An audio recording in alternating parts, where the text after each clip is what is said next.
மயிலேநாதரே, நீங்கள் பெரும் பேறு பெற்றோர் என்பதில் ஐயமில்லை. தை மாதம் ஆதவனின் மாதம் என்பது தமிழர் கண்டது. தை முதல் நாள் அன்றுதான் தமிழர் ஆண்டின் முதல் நாள் என்பது பழந்தமிழ் ஆண்டோரின் கணக்கு.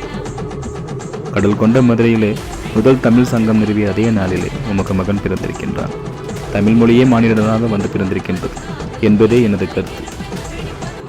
இக்குலவிக்கு வள்ளுவன் என்று பெயர் சூட்டுகிறேன்.